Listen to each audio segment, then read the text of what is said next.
नमस्कार मित्रों, आप सभी लोगों का उड़ान द फ्लाई के ऑनलाइन प्लेटफॉर्म पर स्वागत है। चैनल को सब्सक्राइब और लाइक करने के लिए आप सभी लोगों का धन्यवाद। हम सुरेश धर दुबे आप लोगों के साथ ज्योग्राफी सब्जेक्ट पर डिस्कशन कर रहे हैं।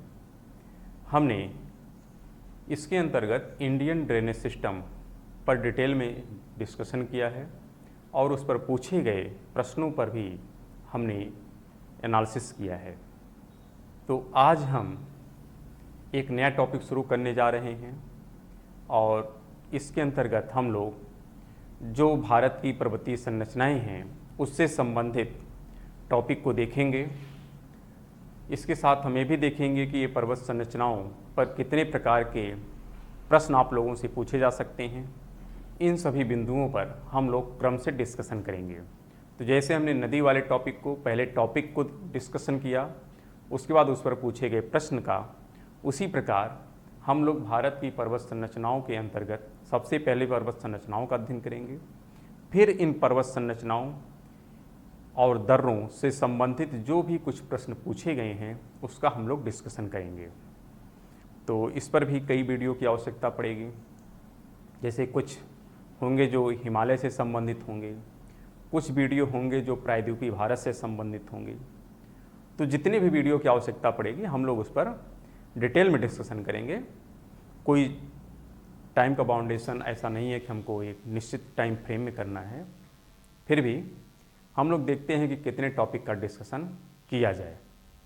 तो सबसे पहले आज हम देखते हैं कि कितने प्रकार के माउंटेन सिस्टम अवेलेबल हैं। ठीक है, तो यहाँ पर सबसे पहले हम देख लेते हैं कि जो माउंटेन सिस्टम है भारत का, यह कितने प्रकार का है।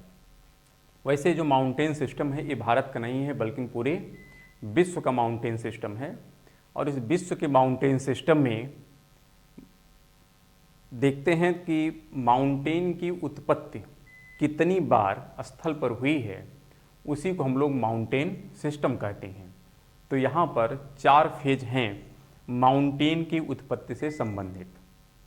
इसमें जो सबसे पहला फेज है, वैसे इसके बारे में डिटेल में डिस्कशन हम लोग जियोमॉर्फोलॉजी में करेंगे, लेकिन फिर भी अभी संक्षेप में समझ लेते हैं कि जो पर्वत संरचनाएं हैं यह पृथ्वी पर 4 कालखंडों में निर्मित हुई हैं और उसी कालखंड के आधार पर माउंटेन सिस्टम का नामकरण किया जाता है।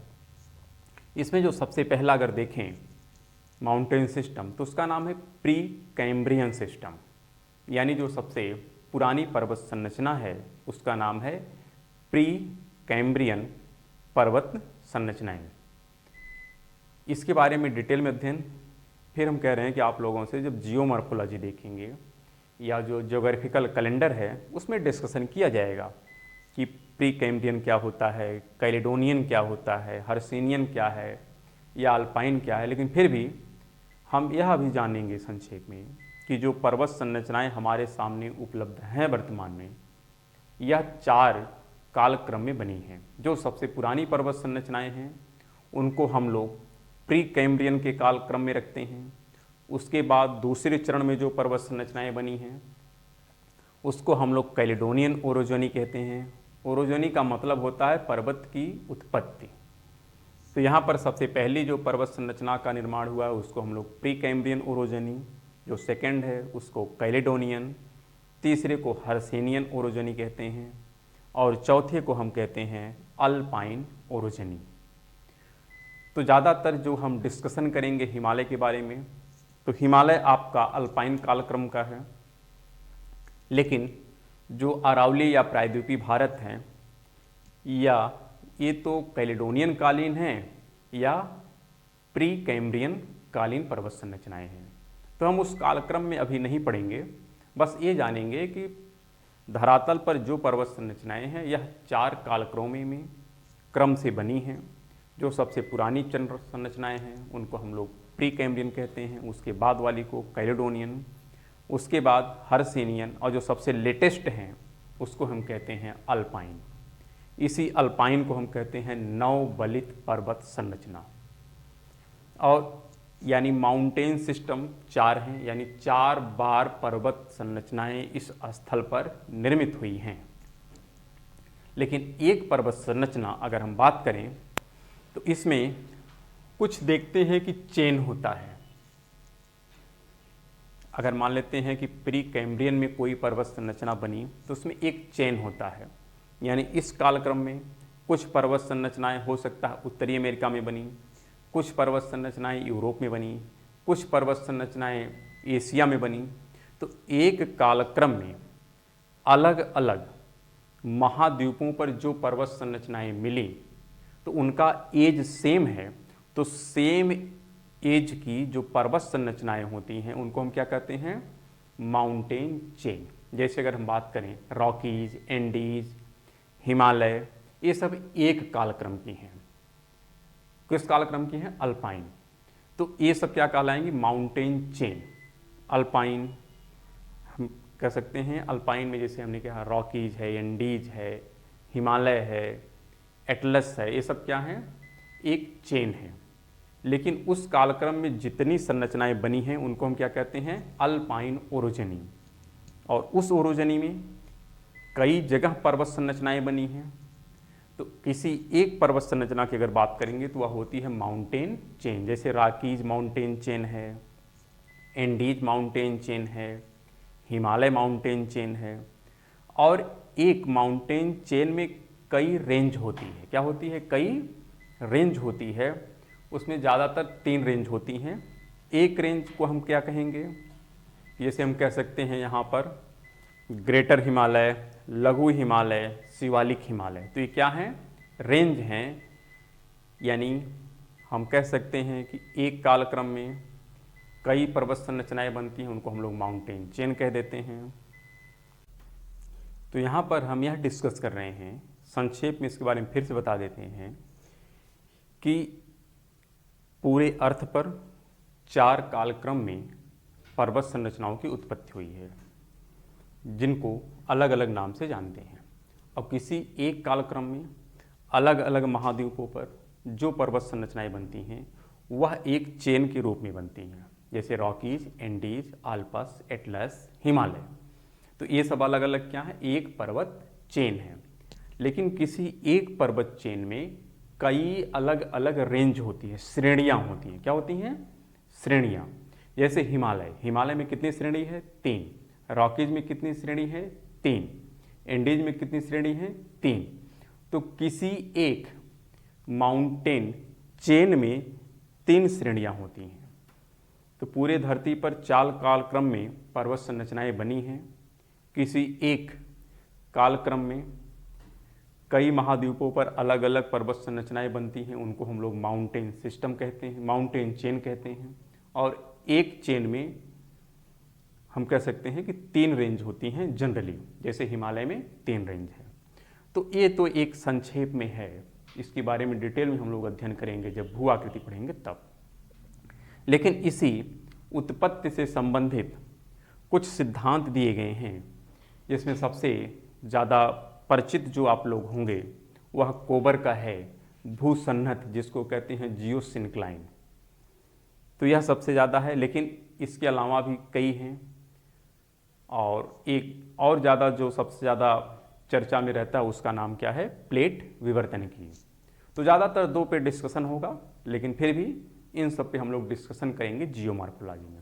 हम तो सिर्फ अभी पर्वत संरचना की मैपिंग देखेंगे। क्या देखेंगे, मैपिंग। जैसे नदी का हमने मैपिंग देखा था, नदी का थ्योरेटिकल पार्ट अभी हमने नहीं पढ़ा है, थ्योरेटिकल पार्ट कब पढ़ेंगे, जियोमॉर्फोलॉजी में।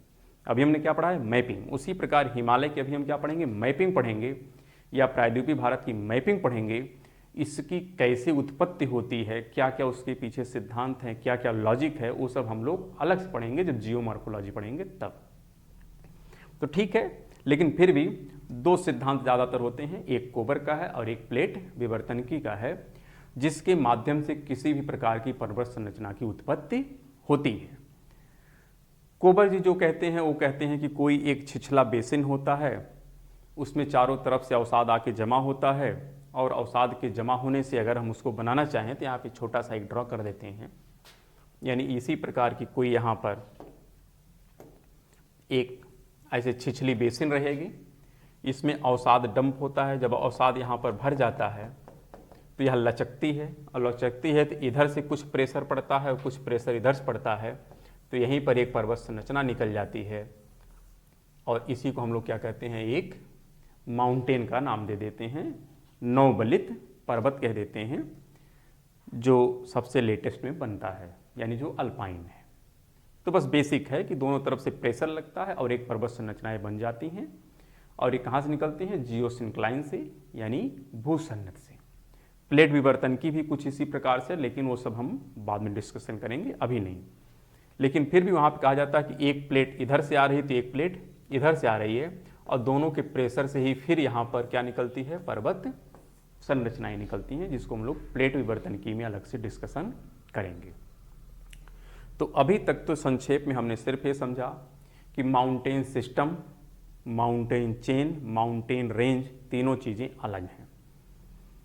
4 बार पृथ्वी पर पर्वत संरचनाएं बनी हैं, वो सब माउंटेन सिस्टम हैं।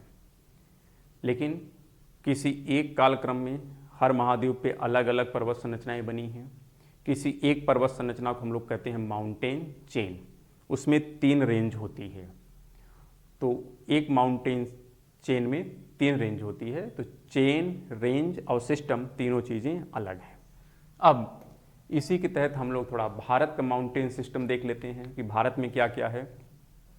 अगर यहाँ पे बात करें तो भारत में जो पर्वत संरचनाएं सभी एक कालक्रम में नहीं बनी हैं, सब अलग अलग कालखंडों में बनी हैं।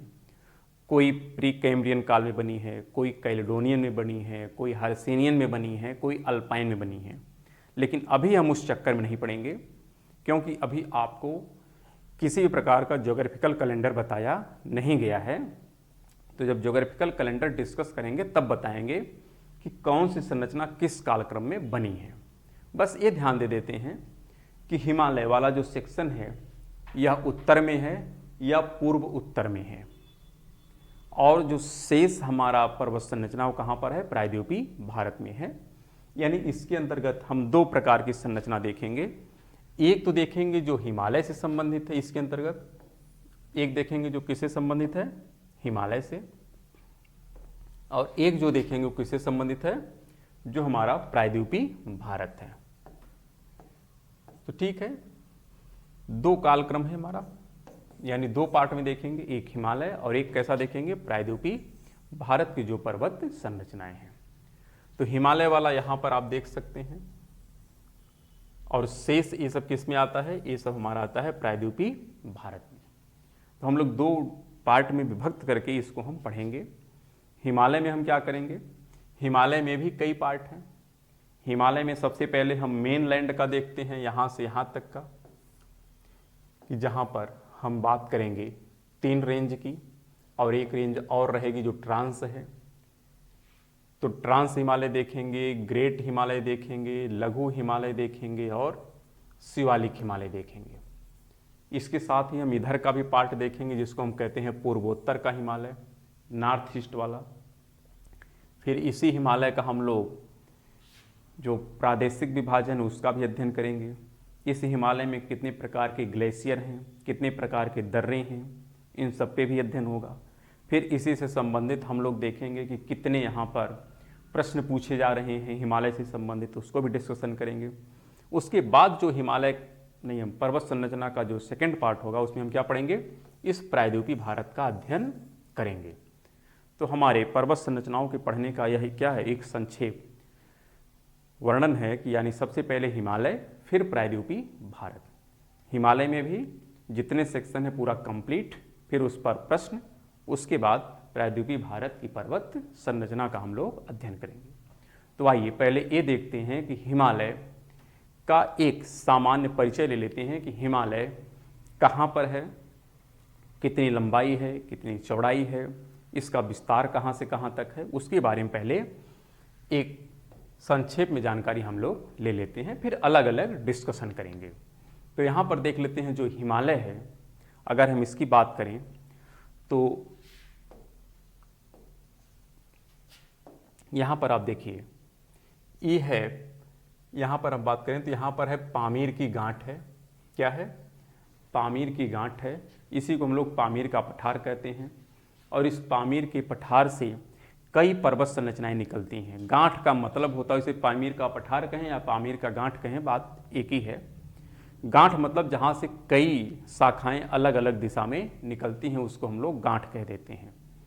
तो यहीं से कुछ शाखा है जो चीन की तरफ जाती है, यहीं से एक शाखा हिमालय वाली है, यहीं से एक शाखा आपकी पाकिस्तान में चली जाती है, यहीं से एक शाखा आपकी अफगानिस्तान में चली जाती है। तो हम कह सकते हैं जो पामीर का पठार है या पामीर की गांठ है, यहाँ से हिमालय को लेकर के 4 पर्वत संरचनाएं अलग अलग दिशा में निकली हैं, जिसमें सबसे पहले हम कह सकते हैं जो अफगानिस्तान की तरफ गई उसका क्या नाम है, सुलेमान। यानी ये जो है ये सुलेमान संरचना है, पामीर के गांठ से निकलती है। इसी पामीर के गांठ से जो पाकिस्तान में जाती है उसका नाम अगर हम बात करें तो उसको कहते हैं किरथर। फिर जो चीन की तरफ जाती है उसका नाम है तियानसान। क्या नाम है, तियानसान। इसी पामीर के गांठ से जो भारत और नेपाल के बीच में है उसको हम लोग कहते हैं हिमालय। क्या कहते हैं, हिमालय। तो आपकी बात समझ में आ गई होगी कि हिमालय कहाँ पर है, इसके उत्तर में कौन सी संरचना है, इसके पश्चिम में कौन सी संरचना है, इसके दक्षिण और पश्चिम में कौन सी संरचना है। संक्षेप में यह बात समझ में आ गई होगी। फिर हम बात करते हैं जो ये हिमालय है, इसी का हम कह सकते हैं जो विस्तार है यह पूर्वोत्तर तक जाता है, अरुणाचल प्रदेश, और यहीं पर यह क्या होता है फिर टर्निंग ले लेता है। क्या ले लेता है, टर्निंग ले लेता है, और टर्न ले करके यह म्यांमार होते हुए कहाँ तक जाता है, अंडमान निकोबार तक जाता है। यानी हिमालय का ज़्यादातर विस्तार कैसे है, पश्चिम से पूर्व है, लेकिन अरुणाचल प्रदेश में यह फिर टर्न लेता है, और टर्न लेकर के इसका जो विस्तार हम कह सकते हैं साउथ और ईस्ट है, दक्षिण पूर्व वाला, उसी पर है अराकानियोमा। क्या है, अराकानियोमा है। और यह म्यांमार वाला सेक्शन, यहाँ पर भी हिमालय मिलता है, और इसी पे आगे देखेंगे अंडमान निकोबार है। तो उसी के बारे में यहाँ पर लिखा गया है कि जो हिमालय का कह सकते हैं दक्षिण और पूर्वी सेक्शन है, उसी का जो विस्तार है, उसी विस्तार को हम कहते हैं अराकान योमा, जो म्यांमार में है। कहाँ पर है, म्यांमार में है। और आगे फिर जब बढ़ता है तो उसी पे कौन है, अंडमान निकोबार, जो द्वीप समूह है, यह हिमालय के ही एक्सटेंसिव पार्ट पर उपस्थित हैं। यानी हिमालय का विस्तार पहले तो पश्चिम से पूर्व है, लेकिन अरुणाचल प्रदेश में क्या होता है, टर्न लेता है साउथ की तरफ, और उसी को म्यांमार में हम लोग अराकानियोमा कहते हैं, और आगे बढ़ कर के वही अंडमान निकोबार द्वीप संरचना का रूप ले लेता है। तो यह हिमालय का क्या है, एक संक्षेप में व्याख्या है। फिर हम बात करते हैं कि इसकी जो लंबाई है वो कितनी है, इसकी चौड़ाई कितनी है। तो अगर इसकी लंबाई की हम बात करें तो टोटल लंबाई है 2400 किलोमीटर। कितना लंबाई है, 2400 किलोमीटर। जो इसकी चौड़ाई है, चौड़ाई देखिए ये डाइवर्सिफाई है। इसका जो जम्मू कश्मीर वाला सेक्शन है यहाँ पर, यह काफ़ी चौड़ा है। यहाँ पर हिमालय काफ़ी चौड़ा है, लेकिन यही हिमालय जब इधर जाता है तो यहाँ पर आकर के ये क्या होता है, सिमट जाता है। तो पश्चिम में हिमालय काफ़ी चौड़ा है, लेकिन पूर्व में जाने पर हिमालय क्या होता है, काफ़ी संकरा हो जाता है, और संकरा होने के बाद फिर टर्न कर जाता है। उसके पीछे क्या कारण है वह सब हम लोग जियोमॉर्फोलॉजी में पढ़ेंगे अलग से। बस अभी हम कहेंगे कि यहाँ का हिमालय पश्चिम में जो है क्या है, चौड़ा है, लेकिन जो पूर्व में हिमालय हो क्या है, काफ़ी संकरा है। यहाँ पर हिमालय की जो रेंज है सब स्पष्ट तरीके से नजर आती हैं, लेकिन जब आप पूर्व में जाती हैं तो हिमालय की जो रेंज हैं वह आपस में क्या होती हैं, मिल जाती हैं। वहाँ पर कोई स्पष्ट विभाजन आप नज़र नहीं आता है। इसलिए यहाँ पर जो हिमालय है, यहाँ पर चारों रेंज तो नज़र आती हैं, लेकिन यहाँ पर जब जाते हैं तो सिर्फ 2 रेंज नज़र आती है। इसलिए इसकी चौड़ाई कितनी है, यहाँ पर मिलती है 400 किलोमीटर, और इधर जो होती है कितनी हो जाती है, 160 किलोमीटर। तो आपसे पूछा जा सकता है कि हिमालय किस तरफ चौड़ा है, पश्चिम की तरफ या पूर्व की तरफ। तो आप क्या कहेंगे, पश्चिम में चौड़ा है, पूर्व में क्या है, संकरा है। यहाँ पर हिमालय की जो रेंज है सब स्पष्ट नहीं, सब आपस में क्या हो जाती हैं, मिक्स हो जाती हैं। जबकि पश्चिम में क्या है, हिमालय की जितनी भी रेंज है सब स्पष्ट तरीके से देखी जाती हैं। फिर बात होती है कि इस हिमालय की कौन कौन सी संरचनाएं हैं और इनको कौन सी प्राकृतिक संरचना है जो अलग करती है।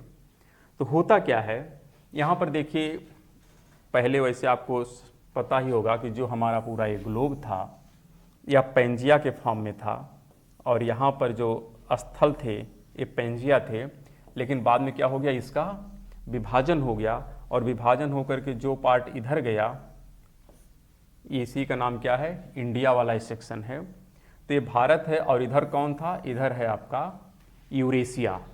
तो इसी यूरेशिया से जब इंडिया वाला पार्ट टच करता है, और इंडिया का खास करके कौन सा पार्ट, ए वाला, यही पार्ट जब यहाँ पे आके टकराता है, तो यहीं बीच में क्या था, टेथिस सागर था, और इसी टेथिस सागर से क्या निकला है, हिमालय की उत्पत्ति हुई है। तो यहाँ पर है तिब्बत का पठार, क्या है, तिब्बत का पठार है। तो तिब्बत के पठार और भारतीय प्लेट के बीच में जब टक्कर हुई है तो उसी से हिमालय की उत्पत्ति हुई है, जहाँ वहाँ पे कौन था, टेथिस सागर था भूसन्निध के रूप में, जिसका नाम है जियोसिंक्लाइन, और एक कोबर महोदय ने डिटेल में डिस्कशन किया है। तो ठीक है, अब यहाँ पर हिमालय की चारों संरचना है, यहाँ पर हिमालय की चारों संरचना नहीं है। तो देख लेते हैं इस हिमालय में कौन कौन सी संरचनाएं पाई जाती हैं। तो इसके बारे में हम लोग थोड़ा अध्ययन कर लेते हैं। यहाँ पर अगर हम बात करें, हिमालय में बेसिकली 3 रेंज हैं। कितनी रेंज हैं, 3। लेकिन इसी में हम लोग ट्रांस हिमालय को भी पढ़ते हैं, जिसकी उत्पत्ति और संरचना हिमालय की उत्पत्ति और संरचना से काफ़ी पुरानी है। यानी हिमालय की उत्पत्ति हुई उसके बहुत पहले ही क्या बन गया, ट्रांस हिमालय बन गया। कैसे बन गया, क्योंकि भारतीय प्लेट जब तिब्बत के पठार से टकराई तो सबसे पहले यहाँ द्रास के समीप, जो जम्मू कश्मीर में है, यहाँ पर जो संरचना निर्मित हुई वह हम कहेंगे क्या है, ट्रांस हिमालय है। यानी हिमालय की उत्पत्ति के पूर्व की संरचना है, और वह हिमालय की रेंज से मैच नहीं करती है, इसलिए उसको हम लोग हिमालय के रेंज की कैटेगरी में नहीं रखते हैं, फिर भी हिमालय के साथ ही पढ़ते हैं। जबकि ट्रांस हिमालय क्या है, हिमालय की उत्पत्ति के पूर्व की संरचना है, उसका एज काफ़ी पुराना है, उसका जो स्ट्रक्चर है वह भी काफ़ी अलग है।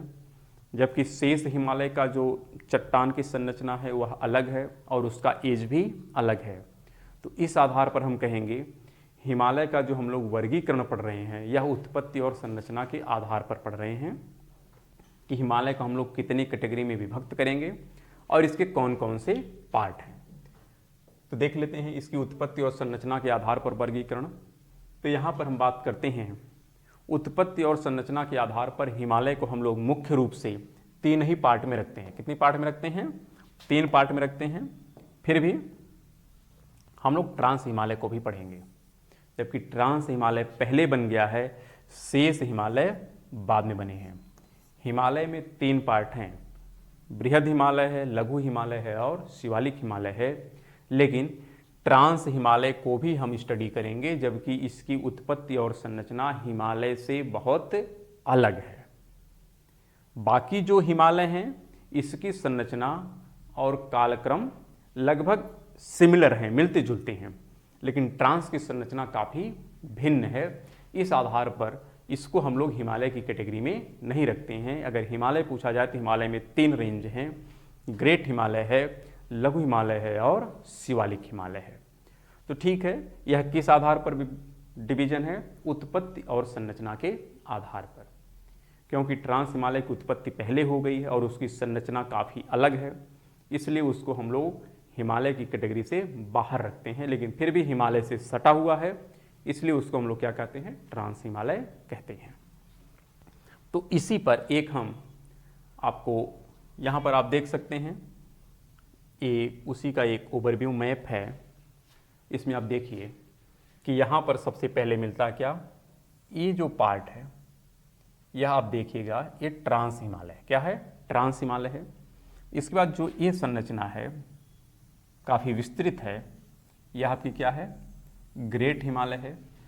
फिर यहाँ पर देखिए यहाँ पर कटी फटी संरचना मिलती है, जिसको हम लोग क्या कहते हैं, लघु हिमालय कहते हैं, और सबसे लास्ट में जो मिलती है उसको हम क्या कहते हैं, शिवालिक कहते हैं। तो इधर देखेंगे आपको चारों संरचनाएं मिलेंगी जम्मू कश्मीर की तरफ, लेकिन जब ये पूर्व की तरफ जाता है तो वहाँ पे सिर्फ दो संरचना मिलती है, एक ग्रेट हिमालय मिलता है और एक शिवालिक मिलता है। ना तो ट्रांस का विस्तार उधर है और ना तो लघु हिमालय का। लघु हिमालय और ट्रांस हिमालय पश्चिम में तो मिलेंगे लेकिन पूर्व में नहीं मिलते हैं। पूर्व में ज़्यादातर कितनी संरचनाएं, हिमालय की सिर्फ दो संरचनाएं नजर आती हैं, बाकी संरचनाएं नजर नहीं आती हैं। तो हम कह सकते हैं हिमालय के अंतर्गत हम लोग चार पार्ट देखेंगे, एक ट्रांस हिमालय पढ़ेंगे, एक ग्रेट हिमालय पढ़ेंगे, एक लघु हिमालय पढ़ेंगे और एक शिवालिक हिमालय पढ़ेंगे। जबकि हिमालय जो माउंटेन चेन है उसमें सिर्फ 3 रेंज हैं, ग्रेट हिमालय, लघु हिमालय और शिवालिक हिमालय। ट्रांस हिमालय हिमालय की उत्पत्ति के काफ़ी पूर्व निर्मित हो चुका है और उसकी चट्टानी संरचना काफ़ी भिन्न है, इसलिए उसको हिमालय के रेंज से हम लोग बाहर कर देते हैं।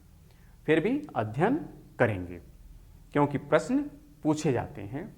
तो देख लेते हैं कि जो ट्रांस हिमालय है या ग्रेट हिमालय है या लघु हिमालय है या शिवालिक हिमालय है, इनको कौन सी संरचनाएं हैं जो एक दूसरे से अलग करती हैं।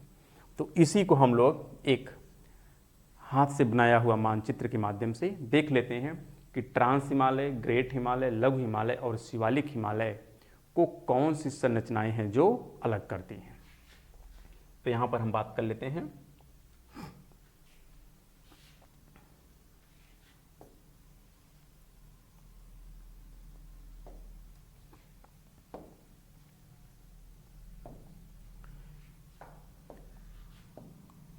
यहाँ पर देखिए, अगर हम बात करें तो सबसे पहले हमारा है ट्रांस हिमालय। क्या है? ट्रांस हिमालय है। और इसके उत्तर में क्या है? तिब्बत का पठार है। क्या है? तिब्बत का पठार है। अगर इसके बाद हम बात करते हैं तो यहाँ पर एक डिवीजन लाइन है जो ट्रांस हिमालय को अलग कर देती है। किससे? ग्रेट हिमालय से। इसके बाद फिर यहाँ पर एक विभाजक रेखा है। फिर इसके बाद यहाँ पर एक हिमालय मिलता है, लेकिन वह हिमालय क्या है? काफ़ी कटा फटा है। इसके बाद फिर एक विभाजन रेखा है और इसके बाद यहाँ पर लास्ट हिमालय की रेंज है जिसका नाम है क्या? शिवालिक। तो यहाँ पर ट्रांस हिमालय हो गया। यह जो है एक क्या है? ग्रेट हिमालय है। ये जो है इसका नाम क्या है? लघु हिमालय है। और लास्ट में जो इसका नाम क्या है? शिवालिक हिमालय है। तो यहाँ पर हम देख रहे हैं ट्रांस हिमालय और ग्रेट हिमालय को जो अलग करने वाली संरचना है इसका नाम है ITSZ। इसी प्रकार ग्रेट हिमालय और लघु हिमालय को जो अलग करने वाली संरचना है, ये बीच की जो लाइन है, इसका नाम है MCT। इसी प्रकार लघु हिमालय और शिवालिक हिमालय को भी अलग करने वाली एक संरचना है, इसका नाम है MBF। और हम बात करें कि शिवालिक के बाद भी इस प्रकार की एक संरचना है जिसको हम कहते हैं HFF। इसके बाद जो आप देखेंगे ये है गंगा का मैदान। क्या है? गंगा का मैदान। इसी को कहते हैं उत्तर का विशाल मैदान। तो आप देखिए तिब्बत का पठार है, उसके बाद हिमालय में भी 4 संरचनाएं हैं। ट्रांस हिमालय है, ग्रेट हिमालय है, लघु हिमालय है और शिवालिक हिमालय है। इनको अलग करने वाली संरचनाएं हैं। ट्रांस हिमालय और ग्रेट हिमालय को अलग करती है कौन? ITSZ। ग्रेट हिमालय लघु हिमालय को अलग कौन करती है? MCT। इसी प्रकार लघु हिमालय और शिवालिक को अलग कौन करती है? MBF। तथा शिवालिक और उत्तर का जो विशाल मैदान है इनको अलग कौन करता है? तो HFF, हिमालयन फ्रंट फॉल्ट। कौन अलग करता है? हिमालयन फ्रंट फॉल्ट है, वो अलग करता है। यहाँ पर हम लिख देते हैं HFF, ये हिमालयन फ्रंट फॉल्ट। इनका नाम अभी हम देख लेते हैं पूरा कंप्लीट। तो इस प्रकार आप देख रहे हैं उत्तर में तिब्बत का पठार है हिमालय के, और हिमालय के दक्षिण में क्या है, गंगा का मैदान। यह हिमालय का पार्ट नहीं है, यह भी हिमालय का पार्ट नहीं है। ट्रांस हिमालय भी हिमालय का पार्ट नहीं है, लेकिन फिर भी हम लोग पढ़ते हैं। तो ट्रांस हिमालय की संरचना मेन हिमालय की संरचना से भिन्न है और इसका काल भी अलग है। तो इस प्रकार की दो संरचनाओं को अलग करने वाली जो रेखा होती है उसी को हम लोग हिंज लाइन भी बोलते हैं। क्या बोलते हैं? Hinge line. तो इस आधार पर हम लोग जो ITSZ है उसी को दूसरे नाम से भी जानते हैं, जिसे हम क्या कहते हैं? हिंज लाइन कहते हैं। तो शायद आपकी बात समझ में आ गई होगी। उत्तर में ट्रांस है, फिर ITSZ है, फिर ग्रेट हिमालय है, फिर MCT है, फिर लघु हिमालय है, फिर MBF है, फिर शिवालिक हिमालय है, फिर HFF है, फिर है उत्तर का विशाल मैदान। ये जो ITSZ है इसका पूरा नाम है Indus Tsangpo suture zone. Indus यानी सिंधु नदी, सांगपो माने ब्रह्मपुत्र नदी। तो इसी घाटी में ये क्या है? घाटी है। यानी ITSZ ये भी एक घाटी है। क्या है? ये घाटी है। MBF भी क्या है? MCT भी क्या है? यह भी एक घाटी है। फिर MBF भी क्या है? एक घाटी है। HFF भी क्या है? एक घाटी है। घाटी मतलब क्या होता है कि जब दो प्लेटें टकराई तो टक्कर के फलस्वरूप कुछ संरचना ऊपर उठी, उसका कुछ समय के लिए विश्राम हुआ। फिर जब टक्कर हुई तो एक संरचना के बाद जब दूसरी संरचना बनती है तो बीच में कुछ क्या होती है? खाई बन जाती है, घाटी बन जाती है। तो दो रेंजों के बीच में जो गहरी संरचना होती है उसको हम लोग क्या कहते हैं? घाटी कहते हैं।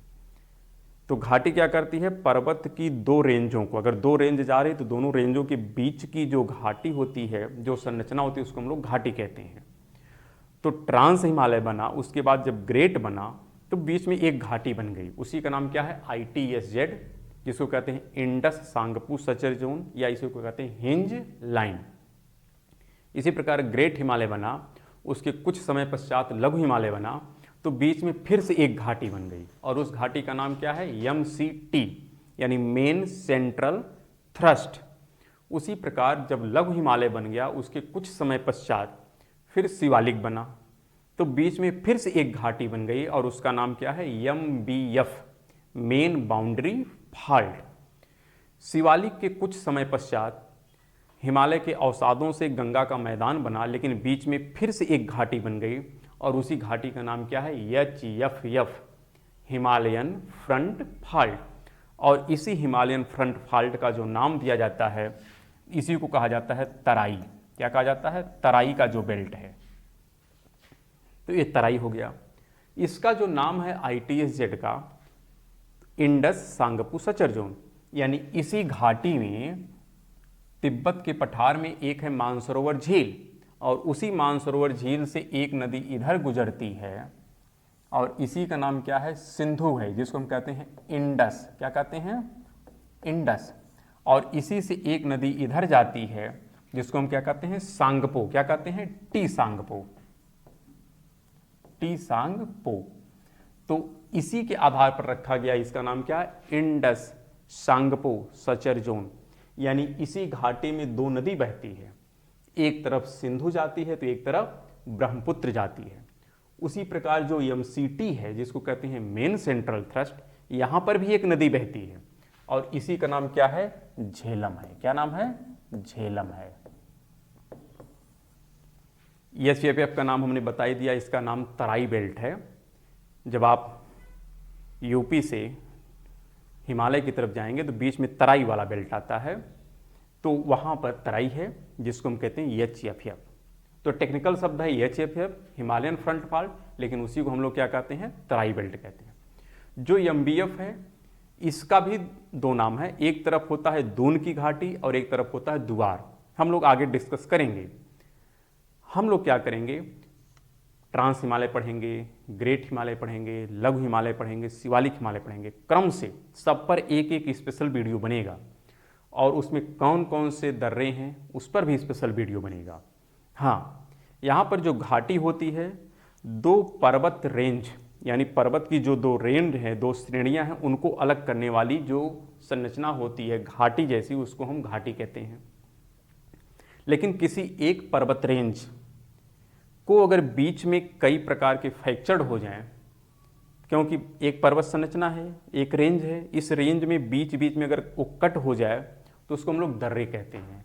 और ये कट क्यों हो जाते हैं? क्योंकि नदियों का फ्लो होता है और नदियां जब बहती हैं तो पर्वत संरचनाओं को क्या करती हैं? बीच बीच से काट देती हैं। तो घाटी और दर्रा में बेसिक अंतर ये होता है कि जो घाटी होती है दो पर्वत श्रेणियों को अलग करती है, जबकि दर्रा एक ही श्रेणी को कई पार्ट में काट देता है। जैसे मान लेते हैं ये आपका ग्रेट हिमालय है, तो अगर इस प्रकार से यह कट जाए, यानी एक रेंज कई पार्ट में विभक्त हो जाती है, तो उसको हम लोग क्या कहते हैं? दर्रा। तो एक रेंज को कई भागों में विभक्त करने वाली संरचना दर्रा कहलाती है, जबकि दो रेंज को अलग करने वाली संरचना को हम लोग क्या कहते हैं? घाटी कहते हैं। तो शायद घाटी और दर्रा में कुछ अस्पष्टता आपको आ गई होगी। तो आप देख सकते हैं ट्रांस हिमालय है, ग्रेट हिमालय है, लघु हिमालय है और शिवालिक हिमालय है, और इनको अलग करने वाली संरचनाएं भी आपके सामने उपलब्ध हैं। तो अगर इनको नॉर्थ से साउथ या साउथ से नॉर्थ के क्रम में आपको मान लो अरेंज करने का कूटबद्ध प्रश्न आ जाए, तो शायद अब हम यह उम्मीद कर सकते हैं कि आपको कोई असुविधा होने वाली नहीं है, क्योंकि कूटबद्ध प्रश्न में इनका नॉर्थ से साउथ या साउथ से नॉर्थ के क्रम में अरेंजमेंट आपसे पूछा जाता है। तो ठीक है, तो यहां पर अब हम फिर बात कर लेते हैं कि जो ये पर्वत संरचनाएं हैं, इनको थोड़ा दूसरे पॉइंट ऑफ व्यू से हम देख लेते हैं कि दूसरे पॉइंट ऑफ व्यू से हम कैसे करते हैं। तो हम बात कर सकते हैं, यहां पर देखो एक ट्रांस हिमालय है, फिर ग्रेट हिमालय है, फिर लघु हिमालय है और फिर शिवालिक है, और फिर ऐसे आता है, फिर यहाँ पर ऐसे कर लेते हैं। तो यहाँ पर क्या है? ट्रांस हिमालय है, यहाँ पर क्या है? ग्रेट हिमालय है, यहाँ पर क्या है? लघु हिमालय है, यहाँ पे क्या है? शिवालिक। अब तक जो आपने देखा था वह भारत के मानचित्र के हिसाब से देखा था कि भारत के उत्तर में या उत्तर से साउथ की तरफ, दक्षिण की तरफ जो संरचना है उसको हमने दिखाया। लेकिन अब यह उस क्रम में नहीं दिखा रहे हैं, बल्कि हम इसके ऊंचाई के हिसाब से आपको दिखा रहे हैं कि थोड़ा आपको यह स्पष्टता हो जाए कि घाटी और संरचना में, पर्वत संरचना में क्या अंतर है। तो यहाँ पर देख रहे हैं एक पर्वत संरचना बनी, उसके बाद दूसरी पर्वत संरचना बनने से पहले एक क्या बन गई? घाटी। तो इस घाटी का जो नाम है, इसी का नाम है ITSZ, या इसी को कहते हैं हिंज लाइन, जिसमें सिंधु नदी और ब्रह्मपुत्र नदी फ्लो होती है। इसी प्रकार ग्रेट हिमालय और लघु हिमालय के बीच में भी एक घाटी बनी है, जिसका नाम क्या है? MCT है, जिसमें कौन सी नदी बहती है? झेलम बहती है। इसी प्रकार लघु हिमालय और शिवालिक हिमालय के बीच में भी एक घाटी है, जिसको कहते हैं MBF, मेन बाउंड्री फॉल्ट, जिसको दून और दुआर भी कहते हैं। इसी प्रकार शिवालिक और यहाँ पर जो विशाल मैदान है उत्तर का, इसके बीच में भी एक घाटी जैसी संरचना, जिसको हम क्या कहते हैं? HFF, और इसी को कहते हैं तराई बेल्ट। और ये क्या है? गंगा का मैदान है। ये क्या है? गंगा का मैदान है। और इधर क्या है? इधर है तिब्बत का पठार है, इधर पठार है। तो यानी यह नॉर्थ है, ध्यान रखिएगा, ये क्या है? ये नॉर्थ है और ये क्या है? साउथ है। तो यह संरचना उसी अनुसार बनाई गई है, नॉर्थ से साउथ। बस यहाँ पर आपको यह स्पष्टता हो गई होगी कि पर्वत संरचनाएं और घाटियों में कुछ अंतर होता है। पर्वत संरचनाएं यानी एक रेंज बनी, एक रेंज बन गई, उसके बाद एक घाटी बन गई, फिर एक रेंज बन गई, फिर एक घाटी बन गई, फिर रेंज बनी, फिर घाटी बनी, फिर क्या बनी? रेंज बनी। इस प्रकार से पूरा हिमालय बना हुआ है, यानी रेंज घाटी, रेंज घाटी, रेंज घाटी, ऐसे क्रम में है। ट्रांस हिमालय की औसत ऊंचाई लघु हिमालय से ज़्यादा है। सबसे ज़्यादा अगर औसत ऊंचाई देखें तो किसकी है? ग्रेट हिमालय की। उसके बाद औसत ऊंचाई किसकी ज़्यादा है? ट्रांस हिमालय की। उसके बाद किसकी है? लघु हिमालय की। और सबसे कम औसत ऊंचाई किसकी है? शिवालिक की है। तो इस प्रकार आप देख सकते हैं ट्रांस हिमालय, ग्रेट हिमालय, लघु हिमालय और शिवालिक हिमालय की क्या है, ये औसत ऊंचाई है। इसी आधार पर इसको आप देख सकते हैं। फिर हम कह रहे हैं कि किसी एक रेंज को जब कई पार्ट में विभक्त कर दिया जाता है तो उससे क्या बनते हैं, दर्रे। तो दर्रा और घाटी में बेसिक अंतर आपको स्पष्ट हो गया होगा कि घाटी दो पर्वत श्रेणियों को अलग करती है, जबकि दर्रा किसी एक पर्वत श्रेणी को कई पार्ट में विभक्त कर देते हैं, उसको हम लोग क्या कहते हैं, दर्रा कहते हैं। तो हम लोग आगे सबसे पहले क्या पढ़ेंगे, ट्रांस हिमालय पढ़ेंगे, फिर उसके बाद ग्रेट हिमालय पढ़ेंगे, फिर लघु हिमालय पढ़ेंगे, शिवालिक पढ़ेंगे। हाँ, इस हिमालय में कौन कौन से प्रमुख दर्रे हैं, कौन कौन सी पर्वत चोटियाँ हैं, कौन कौन से हिमनद हैं, इन सब बिंदुओं पर भी हम क्या करेंगे, पॉइंट वाइज डिस्कशन करते चले जाएंगे। तो इसलिए हिमालय पर अभी हो सकता है 3 या 4 वीडियो की आवश्यकता पड़े और फिर इस पर पूछे गए प्रश्न को भी हम क्या करेंगे, डिस्कशन करेंगे। तो आइए इस पर थोड़ा हम पीपीटी के माध्यम से देख लेते हैं कि कौन कौन सी यहाँ पर संरचनाएं हैं और इनको किस किस नाम से हम लोग प्रोनाउंस करते हैं, क्योंकि हमने जो लिखा है हो सकता है आपको नाम क्लियर ना हो। तो इसलिए उसके लिए हम क्या कर रहे हैं, एक पीपीटी आपको दिखा दे रहे हैं कि इनका नाम क्या क्या है प्रॉपर। तो यहाँ पर देखिए सबसे पहला नाम क्या है, ITSZ, यानी यहाँ पर जो आप देख रहे हैं हिमालय है, तो यहाँ पर सबसे पहले क्या है, यहाँ पर आपका है ट्रांस हिमालय है। तो ट्रांस हिमालय और ग्रेट हिमालय के बीच में जो संरचना उसी का नाम क्या है, ITSZ है। उसके बाद कौन है, यहाँ पर ग्रेट हिमालय है। ग्रेट हिमालय के बाद जो संरचना उसी का नाम क्या है, MCT है। फिर क्या है, फिर यहाँ पर है लघु हिमालय है। इसके बाद फिर एक संरचना है जिसका नाम क्या है, MBF है, मेन बाउंड्री फॉल्ट। उसके बाद फिर यहाँ पर संरचना है जिसका नाम क्या है, शिवालिक है। फिर यहाँ पर एक ऐसे पार्ट मिलता है जिसका नाम क्या है, HFF है, हिमालयन फ्रंट फॉल्ट। और यहाँ पर क्या है, पठार है तिब्बत का, और नीचे क्या है, मैदान है। तो इसी पार्ट को हमने 2 स्लाइड में आपको बना के दिखाया है कि उत्तर में ट्रांस हिमालय, फिर ITSZ, फिर ग्रेट हिमालय, फिर MCT, फिर लघु हिमालय, फिर MBF, फिर शिवालिक हिमालय, फिर HFF, और उसके बाद कौन है, उत्तर का विशाल मैदान है। तो इस प्रकार नॉर्थ से साउथ या साउथ से नॉर्थ के क्रम में इनको आप अरेंज कर सकते हैं कि इनका क्या प्रॉपर नाम है, वह भी यहाँ पे लिखा गया है। आप नाम में कोई कन्फ्यूजन न करिएगा। ITSZ यानी Indus Tsangpo suture zone, MCT main central thrust, यहाँ पर सिंधु और ब्रह्मपुत्र नदी हैं, यहाँ पर झेलम नदी है, यहाँ पर एक तरफ दून है तो एक तरफ दुआर है, यहाँ पर एक तरफ दून है तो एक तरफ कौन है, दुआर है। यहाँ पर कौन है, यहाँ पर झेलम है, यहाँ पर सिंधु है तो फिर एक तरफ क्या है, एक तरफ ब्रह्मपुत्र है। ये जो है ये क्या है, ये तराई है। तो यह इनके दूसरे नाम हैं, आप इस आधार पर भी देख सकते हैं। तो यह हिमालय से संबंधित एक सामान्य परिचय था कि हिमालय की टोटल लंबाई क्या है, इसकी चौड़ाई कितनी है।